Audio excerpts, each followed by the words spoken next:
తెలంగాణ ప్రభుత్వం ప్రవేశపెట్టినటువంటి 4 సంక్షేమ పథకాలపై ప్రతి గ్రామంలో రాష్ట్రం అంతా తెలంగాణ రాష్ట్రం మొత్తం మంత్రులు కానీ ఎమ్మెల్యేలు కానీ అందరూ గ్రామ సభలు నిర్వహిస్తున్నారు. చాలా సంతోషకర విషయం. కానీ మాకు వచ్చిన అనుమానం వల్ల ఏంది అని అంటే ఈ ముఖ్యమంత్రి కానీ లేకుంటే ఉప ముఖ్యమంత్రి మంత్రులు సంబంధిత మంత్రులు ఎమ్మెల్యేలు అందరు కలిసి మైకుల ముందు మీటింగ్లలో వాళ్ళు చెప్పేది ఓ రకంగా ఉంటుంది, గ్రామాలలో జరిగేది ఓ రకంగా ఉంటుంది.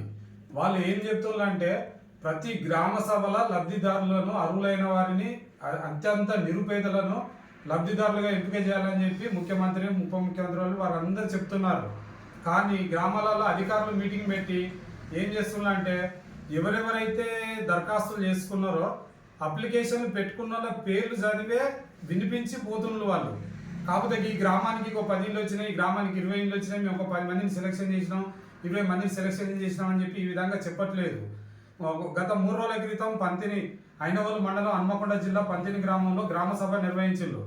గ్రామ సభలో అధికారులు ఏం చేస్తున్నారంటే ఖాళీ దరఖాస్తులు అయితే ఎవరెవరు ఇచ్చిందో వారి యొక్క పేరు చదివి వినిపిస్తాను, అంతే తప్ప లబ్ధిదారులను ఎంపిక చేస్తలేరు.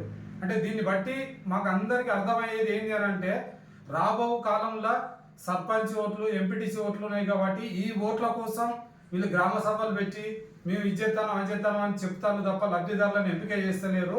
కాబట్టి మేము ఒకటే డిమాండ్ చేస్తున్నాం, మొద్దన్నపేట ఎమ్మెల్యే కేఆర్ నాగరాజు గారిని దయచేసి రిక్వెస్ట్ మీద మేము అడుగుతున్నాము, మీరు దయచేసి అత్యంత నిరుపేదలకు ఇవ్వండి. మా పంతిని గ్రామంలో చాలా మంది నిరుపేదలు ఉన్నారు, ఇల్లు లేకుండా, వారికి భూమి జాగాలు లేవు, ఆస్తులు లేవు, వారికి ఇల్లు లేవు. అట్లాంటి వారికే దయచేసి వాళ్ళని ఎంపిక చేసి అట్లాంటి వాళ్ళకే ఇల్లు ఇవ్వాలని చెప్పి ఎమ్మెల్యే గారిని రిక్వెస్ట్ మీద నేను అడుగుతున్నా. మీరు కనుక కాంగ్రెస్ వాళ్ళ మాటలు పట్టుకొని మీరు కాంగ్రెస్ కార్యకర్తలకు ఇస్తే మాత్రం గ్రామాలలో లొల్లులు అవుతాయి. దయచేసి నేను ఎమ్మెల్యే గారిని ఒకటే రిక్వెస్ట్ మీద అడుగుతున్నా, మీరు కాంగ్రెస్ కార్యకర్తలకు ఏమైనా సాయం చేయాలంటే వేరే రూపకంగా సాయం చేయండి, అంతేగాని నిరుపేదలు ఇల్లు కట్టుకోవాలి అనే కోరిక ఉన్నటువంటి నిరుపేదల వాళ్ళ కడుపుల మీద కొట్టకండి సార్ దయచేసి. కాబట్టి మాది ఒకటే డిమాండ్, పంతిని గ్రామంలో అత్యంత నిరుపేదలు చాలా మంది ఉన్నారు ఇల్లు లేకుండా, వాళ్ళందరికీ ఇల్లు ఇవ్వాలి. మీరు ఈ సంవత్సరం 10,000 ఇచ్చినా సంతోషమే, ఇంకో సంవత్సరం 10,000 ఇచ్చినా సంతోషమే, కానీ నిరుపేదలకు ఇవ్వాలని చెప్పి మేము డిమాండ్ చేస్తున్నాం. లేని పక్షంలో మేము ముందు భవిష్యత్తులో కలెక్టర్ దగ్గర పోవాల్సి వస్తుంది, లేకుంటే సెక్రటేరియట్ పోయి అక్కడ కూడా ఫిర్యాదు చేయాల్సి వస్తుంది, లేకుంటే ముఖ్యమంత్రిని కూడా కలిసి ఫిర్యాదు చేయాల్సి వస్తుంది సార్. దయచేసి మేము రిక్వెస్ట్ మీద అడుగుతున్నాం, పంతిని గ్రామాల్లో మాత్రం అతి బీదస్తులకు ఇల్లు మంజూరు కావాలని చెప్పి మేము ఎమ్మెల్యే గారిని రిక్వెస్ట్ మీద కోరుతున్నాం.